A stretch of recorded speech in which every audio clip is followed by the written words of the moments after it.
ਅੱਜ एक बड़ा इंपॉर्टेंट मुद्दा जो देश की डेमोक्रेसी के नाल जुड़िया गा, देश के लोकतंत्र के नाल जुड़िया गा, वो ते गल करनी चाहांगे। देश आज़ाद होने तो बाद बाबा साहब भीमराव अंबेडकर जी ने भारतीय संविधान की रचना की। बाबा साहब अंबेडकर जी ने लंबा समा ला के एक ड्राफ्ट कमेटी के राही जो संविधान की रचना की और उस तो बाद भारत के अंदर लोक सभा, राज सभा, विधान सभावां, पंचायत समितियां, जिला परिषद, सरपंच, पंच, म्यूनसिपल कमिश्नर, MC चुनने का अधिकार देश के लोगों को दिता। छोटी तो छोटी इकाई जे आप मनीए तो मैं समझदा एक पिंड का पंच या म्यूनसिपल कमेटी का मैंबर होंदा गा। सब तो वड्डी इकाई लोक सभा का मैंबर, राज सभा का मैंबर दी इलैक्शन आ गई। एक प्रक्रिया लोक नुमाइंदे चुनने की प्रक्रिया, लोगों के नुमाइंदे किस प्रकार चुने जाएंगे जिहड़े लोगों की अगवाई करनगे और सरकार नूं चलाउणगे।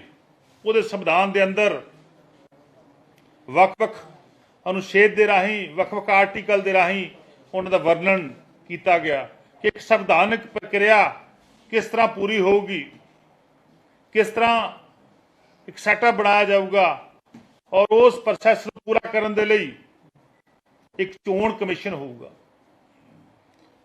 सारी प्रक्रिया चाहे पंचायत दी आ, चाहे MLA साहब दी आ, मैंबर पार्लीमेंट दी आ, वो सारी प्रक्रिया में पूरा करने के लिए एक इलैक्शन कमिशन जिहड़ा वो डिफरेंट स्टेजेस के उत्ते बनदा गा। पर देश दियां लोक सभा चोणां करवाउण दे लई, राज्यां दियां विधान सभावां चोणां करवाउण दे लई देश का एक इलैक्शन कमिशन जिहड़ा वो संविधान के अंदर बनाया गया। 1950 तो लैके प्रोसैस शुरू होया और कौंसल ऑफ मिनिस्टर कैबिनेट जिहड़ी आ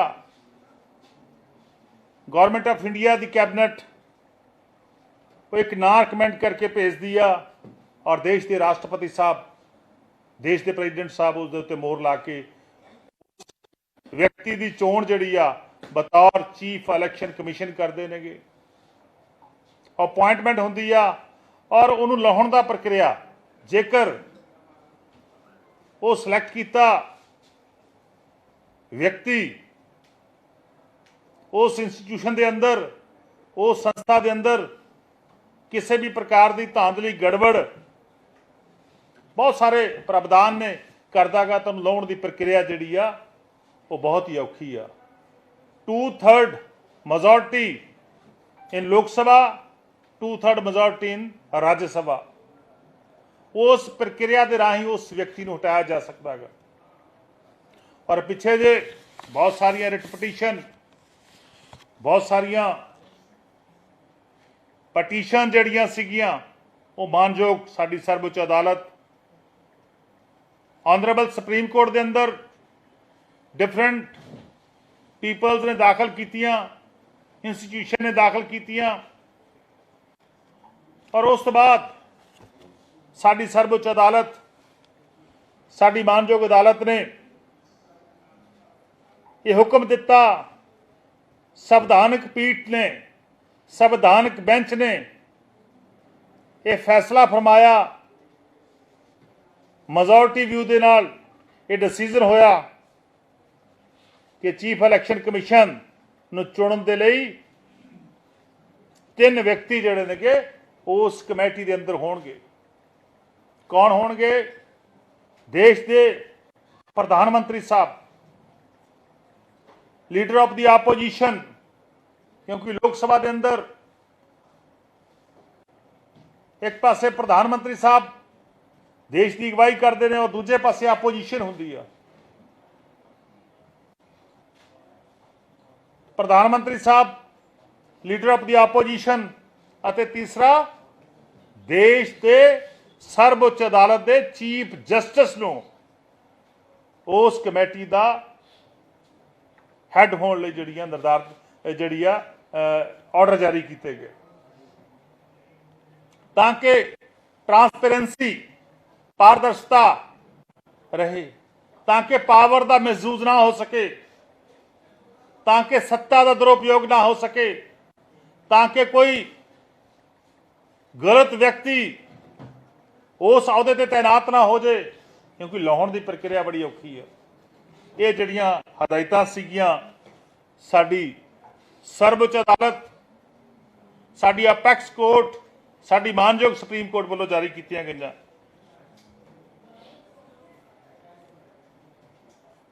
और उस तो बाद की हो रहा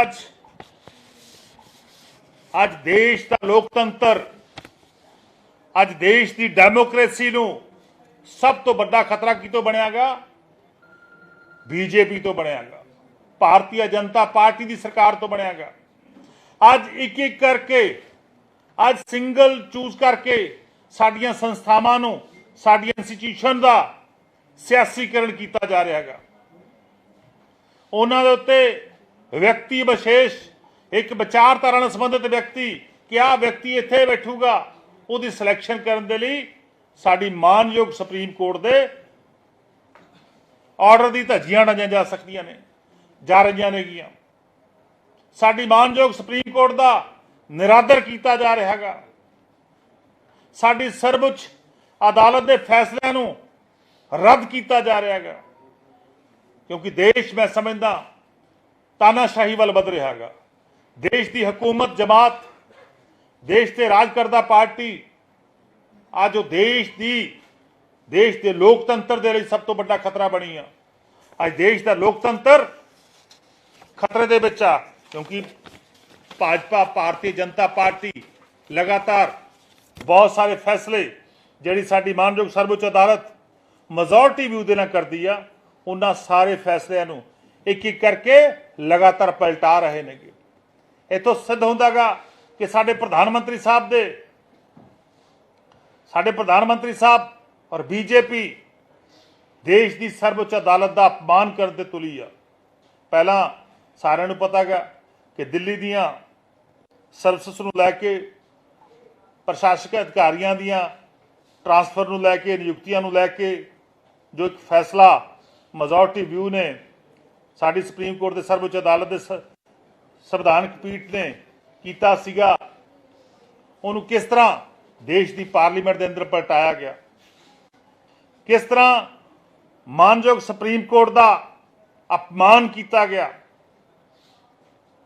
उस तरह अज मैं समझदा देश की पार्लीमेंट के अंदर एक बार फिर बीजेपी जिहड़ी आ वो लोकतंत्र का अज कतल कर रही है। ये इतिहास का काला दौर आ। अज देश के अंदर राज करदी धिर बीजेपी जिहड़ी आ वो देश दियां डिफरेंट जिहड़ियां देश नूं चलाउण वाली इंस्टीट्यूशन नेगियां उन्हां सारियां दे की करके कतल कर रही आ। उन्हां कली कली दा सियासीकरण किया जा रहा ताकि देश के अंदर हिटलर शाही राज, तानाशाही राज की स्थापना की जा सके। आने वाले समय के अंदर इको धिर दे नुमाइंदे हर जगह देखने को मिलेंगे। जो साडे संविधान की दे मुताबक लोकतंत्र की जिहड़ी खूबसूरती आ वो ये आ कि एक पासे सत्ता धिर बैठती आ और दूजे पासे आपोजिशन बैठती आ। आपोजिशन नूं बराबर के मौके मिलते हैं। आपोजिशन जिहड़े सरकार गलत काम करती आ उन्हां दा क्रिटिसिज्म करती आ, जिहड़े सरकार ठीक काम करती आ उन्हां दी सलाहगा करती आ। पर लेकिन मैं समझदा अज देश के अंदर डेमोक्रेसी नूं खत्म किया जा रहा है। इसदी उदाहरण अज दा चीफ इलैक्शन कमीशन की जिहड़ी सिलैक्शन कमेटी बनाउण दी जो जिम्मेवारी देश की सर्वोच्च अदालत ने लाई सी, उन्होंने देश की पार्लीमेंट के अंदर ले जाके उस सारे रूलों नूं, उस सारियां जजमेंट्स नूं, वो जो संविधान के राही बाबा साहब भीमराव अंबेडकर जी ने डिफाइन किया सीगा कि संविधान के मुताबिक चलणगियां, अज उन्हां तोड़ मरोड़ किया जा रहा। मैं समझदा अज बीजेपी तो ਸਾਡੇ ਸੰਵਿਧਾਨ ਨੂੰ ਬਹੁਤ ਵੱਡਾ ਖਤਰਾ ਗਾ। ਅੱਜ ਦੇਸ਼ ਨੂੰ ਬੀਜੇਪੀ ਜਮਾਤ ਤੋਂ ਬਹੁਤ ਵੱਡਾ ਖਤਰਾ ਗਾ। ਬੀਜੇਪੀ ਦੇਸ਼ ਨੂੰ ਤਬਾਹ ਕਰਨ ਤੇ ਲੱਗੀ ਆ। ਬੀਜੇਪੀ ਦੇਸ਼ ਦੇ ਸੰਵਿਧਾਨ ਨੂੰ, ਜੋ ਸੰਵਿਧਾਨ ਬਾਬਾ ਸਾਹਿਬ ਨੇ ਬਣਾਇਆ ਸੀ, ਜੋ ਸੰਵਿਧਾਨ ਨੂੰ ਬਣਾਉਣ ਦੇ ਵਿੱਚ ਉਹਨਾਂ ਨੇ ਸਖਤ ਮਿਹਨਤ ਕੀਤੀ ਸੀ, ਅੱਜ ਉਸ ਸੰਵਿਧਾਨ ਨੂੰ ਮੈਂ ਸਮਝਦਾ ਤੋੜਿਆ ਜਾ ਰਿਹਾ ਗਾ। ਸੰਵਿਧਾਨ ਨੂੰ ਦੇਸ਼ ਦੇ ਅੰਦਰੋਂ ਖਤਮ ਕੀਤਾ ਜਾ ਰਿਹਾ ਗਾ। ਉਹਦੀ ਉਦਾਹਰਨ ਮੈਂ ਤੁਹਾਡੇ ਸਾਹਮਣੇ ਦਿੱਤੀ ਆ। ਸੋ ਮੈਂ ਸਮਝਦਾ ਅੱਜ ਦਾ ਇਹ ਦਿਨ ਸੀ ਜਿਹੜਾ ਇਤਿਹਾਸ ਦੇ ਕਾਲਾ ਦਿਨ ਹੈਗਾ, ਜਿਸ ਦਿਨ ਮੈਂ ਸਮਝਦਾ ਸਾਡੀਆਂ ਜਿਹੜੀਆਂ ਇੰਸਟੀਟਿਊਸ਼ਨ ਨੇ ਉਹਨਾਂ ਨੂੰ ਤਬਾਹ ਕੀਤਾ ਜਾ ਰਿਹਾ ਹੈਗਾ ਜੀ। ਸਰ ਰਾਘਵ ਚੱਡਾ ਨੂੰ ਸਸਪੈਂਡ ਕਰ ਦਿੱਤਾ ਗਿਆ। ਦੇਖੋ, ਦੇਸ਼ ਦੀ ਪਾਰਲੀਮੈਂਟ ਜਦੋਂ ਦੀ ਚੱਲ ਰਹੀ ਆ, ਆਮ ਆਦਮੀ ਪਾਰਟੀ, ਇਕਲੌਤੀ ਆਮ ਆਦਮੀ ਪਾਰਟੀ ਜਿਹੜੀ ਆ ਉਹ ਡਟ ਕੇ ਬੀਜੇਪੀ ਦੇ ਕਾਲੇ ਕਾਰਨਾਮਿਆਂ ਦਾ ਦੇਸ਼ ਦੀ ਰਾਜ ਸਭਾ ਦੇ ਵਿੱਚ, ਦੇਸ਼ ਦੀ ਲੋਕ ਸਭਾ ਦੇ ਵਿੱਚ ਵਿਰੋਧ ਕਰ ਰਹੀ ਆ।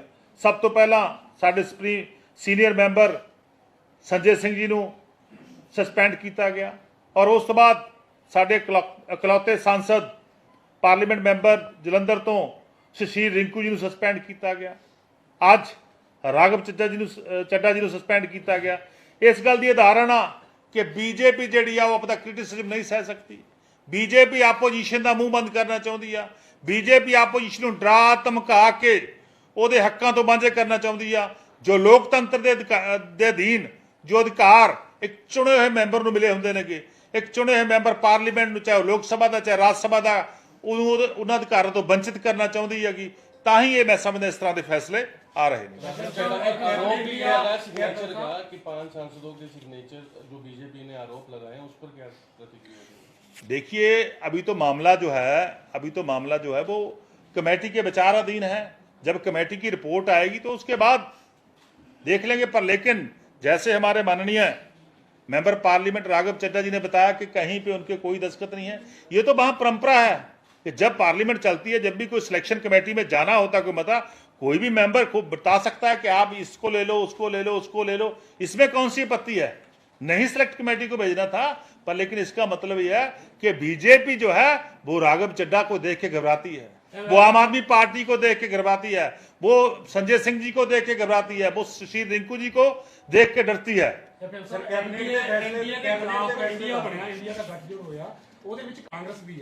पर पंजाब दे विच कांग्रेसी आगू जिहड़े विरोधी धਿਰ ਦੇ आगू आ ਉਹ ਸਰਕਾਰ ਤੇ ਬਾਰ-ਬਾਰ सवाल चुक रहे हैं कि ये गठजोड़ ਨੂੰ ਫਿਰ खतरा नहीं होएगा?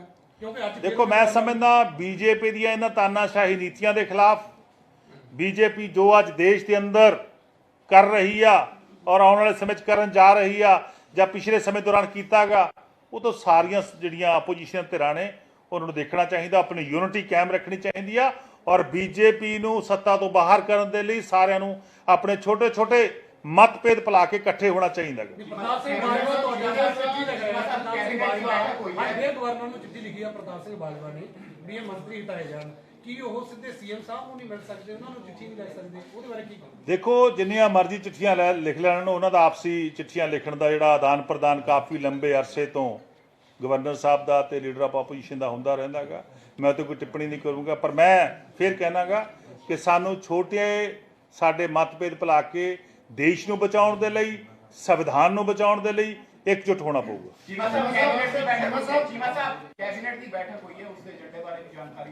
बिल्कुल जी, अज एक अहम मीटिंग जी मानयोग साडे सीएम सरदार भगवंत सिंह मान जी की अगवाई कैबिनेट की मीटिंग हुई, जिहदे विच सब तो बड़ा फैसला जिहड़ा कीता गया, सड़क सुरक्षा फोर्स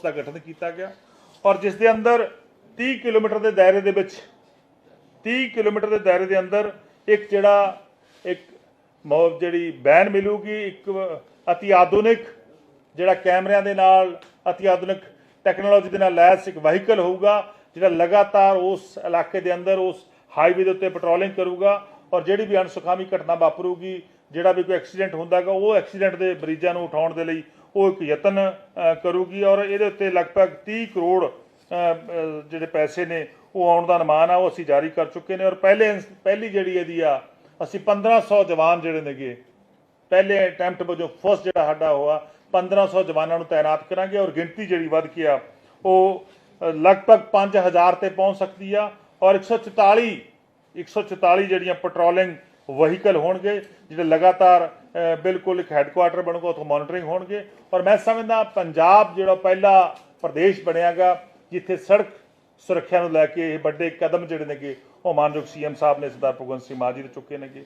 ਔਰ ਸੈਕੰਡ, ਇਸੇ ਤਰ੍ਹਾਂ ਜਿਹੜੇ ਸਾਡੇ ਫਰੀडम ਫਾਈਟਰ ਨੇਗੇ, ਜਿਹੜੇ ਸਾਡੇ ਸ਼ਹੀਦ ਨੇ ਜਿਨ੍ਹਾਂ ਨੇ ਦੇਸ਼ ਆਜ਼ਾਦ ਕਰਾਇਆ, ਜਿਨ੍ਹਾਂ ਨੇ ਕੁਰਬਾਨੀਆਂ ਦਿੱਤੀਆਂ ਨੇਗੀਆਂ, ਉਹਨਾਂ ਦੇ ਨਾਲ ਹੀ ਜਿਹੜੇ ਸਾਡੇ ਲਗਾਤਾਰ ਦੇਸ਼ ਦੇ ਅੰਦਰ ਚਾਹੇ ਕਾਰਗਿਲ ਦੇ ਸ਼ਹੀਦ ਨੇ ਜਾਂ ਦੇਸ਼ ਦੇ ਅੰਦਰ ਕਿਸੇ ਵੀ ਸ਼ਹੀਦ ਹੋਏ ਨੇ, ਉਹਨਾਂ ਸਾਰਿਆਂ ਦੀ ਯਾਦ ਦੇ ਵਿੱਚ ਅਸੀਂ ਜ਼ਿਲ੍ਹਾ ਲੈਵਲ ਦੇ ਉੱਤੇ ਸਮਾਰਕ ਬਣਾਵਾਂਗੇ ਤਾਂ ਕਿ ਉਹਨਾਂ ਤੋਂ ਅਸੀਂ ਪ੍ਰੇਰਣਾ ਲੈ ਕੇ ਦੇਸ਼ ਦੇ ਲਈ, ਸਟੇਟ ਦੇ ਲਈ ਲੜ ਸਕੀਏ।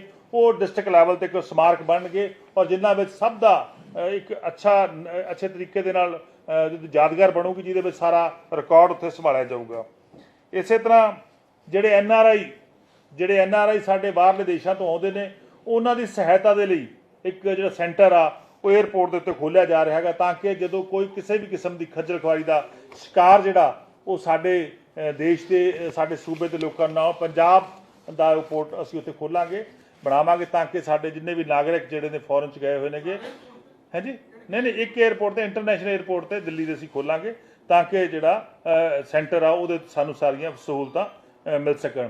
ਇਸ ਤੋਂ ਬਿਨਾਂ ਇੱਕ ਬਹੁਤ ਵੱਡਾ ਅਹਿਮ ਫੈਸਲਾ ਕੀਤਾ ਗਿਆ ਕਿ ਆਰਟੀਫਿਸ਼ੀਅਲ ਇੰਟੈਲੀਜੈਂਸ ਜਿਹੜੀ ਆ ਉਹਨੂੰ ਪੰਜਾਬ ਦੇ ਅੰਦਰ ਲਿਆਂਦਾ ਜਾਵੇ ਔਰ ਡਿਫਰੈਂਟ ਡਿਪਾਰਟਮੈਂਟਸ ਦਾ ਕੰਮ ਸੁਚਾਰੂ ਢੰਗ ਨਾਲ ਚਲਾਉਣ ਦੇ ਲਈ, ਅੱਛੇ ਢੰਗ ਨਾਲ ਚਲਾਉਣ ਦੇ ਲਈ ਉਹਨੂੰ ਅਸੀਂ ਬੜੀ ਜਲਦੀ ਜਿਹੜਾ ਇੰਟਰੋਡਿਊਸ ਕਰ ਰਹੇ ਹਾਂ, ਜਿਹਦੇ ਵਿੱਚ ਅਸੀਂ ਫਾਈਨਾਂਸ ਦੇ ਅੰਦਰ, ਐਜੂਕੇਸ਼ਨ ਦੇ ਅੰਦਰ, ਜਿਹੜਾ ਆਪਣਾ ਮੈਡੀਕਲ ਸਹੂਲਤਾਂ ਦੇ ਅੰਦਰ, ਬੇਸਿਕ ਇਨਫੋਰਮੇਸ਼ਨ ਟੈਕਨੋਲੋਜੀ ਦੇ ਅੰਦਰ, ਇਹ ਸਾਰੇ ਹੈੱਡ ਦੇ ਅੰਦਰ ਅਸੀਂ ਆਰਟੀਫਿਸ਼ੀਅਲ ਇੰਟੈਲੀਜੈਂਸ ਨੂੰ ਲੈ ਕੇ ਆਵਾਂਗੇ। ਪੰਜਾਬ ਮੈਂ ਸਮਝਦਾ ਇੱਥੇ ਵੀ ਇੱਕ ਪਹਿਲਾ ਸੂਬਾ ਬਣਿਆ ਦੇਸ਼ ਦੇ ਅੰਦਰ ਜਿਹੜਾ ਆਰਟੀਫਿਸ਼ੀਅਲ ਇੰਟੈਲੀਜੈਂਸ ਨੂੰ ਲੈ ਕੇ ਆਵਾਂਗੇ ਤਾਂ ਕਿ ਪੰਜਾਬ ਦੇ ਵਿੱਚ ਸੁਚਾਰੂ ਢੰਗ ਨਾਲ, ਬੜੇ ਅੱਛੇ ਢੰਗ ਨਾਲ ਜਿਹੜਾ ਹੈਗਾ ਉਹ ਕੰਮ ਹੋ ਸਕੇ।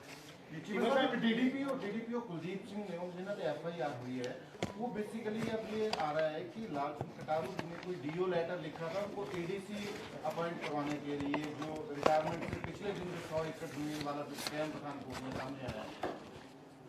बिल्कुल, ये मामला अभी सब जुडाइस है, मैटर जो पेंडिंग पड़ा है उसकी जांच हो रही है। ਇਲੈਕਸ਼ਨਾਂ ਦੇ ਤਰੀਕਾਂ ਦਾ ਐਲਾਨ ਹੋ ਗਿਆ। ਲੋਕ ਸਭਾ ਤੋਂ ਪਹਿਲਾਂ ਕਿਹਾ ਜਾ ਰਿਹਾ ਕਿ ਸੈਮੀ ਫਾਈਨਲ ਦੇ ਤੌਰ ਤੇ ਇਸ ਨੂੰ ਦੇਖਿਆ ਜਾਵੇ ਔਰ ਸਰਕਾਰ ਦਾ ਇਮਤਿਹਾਨ ਵੀ ਹੋਏਗਾ। ਕੀ ਨਗਰ ਨਿਗਮ ਦੀਆਂ ਚੋਣਾਂ ਵੀ ਨਾਲ ਹੀ ਕਰਾਈਆਂ ਜਾਣਗੀਆਂ ਕਿਉਂਕਿ ਨਗਰ ਪੰਚਾਇਤ ਤੇ ਨਗਰ ਨਿਗਮ ਪੰਚਾਇਤੀ ਚੋਣਾਂ, ਜ਼ਿਲ੍ਹਾ ਪ੍ਰੀਸ਼ਦ ਚੋਣਾਂ, ਇਹ ਸਾਰੀਆਂ ਚੋਣਾਂ ਜਿਹੜੀਆਂ ਨੇਗੀਆਂ ਇਸੇ ਸਾਲ ਦੇ ਅੰਦਰ ਅਸੀਂ ਮੁਕੰਮਲ ਕਰਾ ਲਵਾਂਗੇ। ਉਹਦੇ ਲਈ ਅਸੀਂ ਆਪਣੇ ਇਲੈਕਸ਼ਨ ਕਮਿਸ਼ਨ ਨੂੰ ਵੀ ਲਿਖਿਆ, ਸਾਰੀਆਂ ਚੋਣਾਂ ਜਿੰਨੀਆਂ ਵੀ ਪੈਂਡਿੰਗ ਪਈਆਂ ਅਸੀਂ ਪੰਜਾਬ ਦੇ ਅੰਦਰ ਕਰਾਵਾਂਗੇ ਕਿਉਂਕਿ ਲੋਕਤੰਤਰ ਜਿਹੜਾ ਹੈਗਾ, ਲੋਕਤੰਤਰ ਦੀ ਖੂਬਸੂਰਤੀ, ਮਜ਼ਬੂਤੀ ਇਸੇ ਗੱਲ ਦੀ ਆ ਕਿ ਇੱਕ ਪੰਚ ਤੋਂ ਲੈ ਕੇ ਕੋਈ ਵੀ ਸੀਟ ਜਿਹੜੀ ਆਪਾਂ ਮੈਂਬਰ ਪਾਰਲੀਮੈਂਟ ਤੱਕ ਖਾਲੀ ਨਹੀਂ ਰਹਿਣੀ ਚਾਹੀਦੀ। ਉਹਦੇ ਲਈ ਬਿਲਕੁਲ ਅਸੀਂ ਤਿਆਰ ਹਾਂ, ਸਰਕਾਰ ਤਿਆਰ ਹੈ।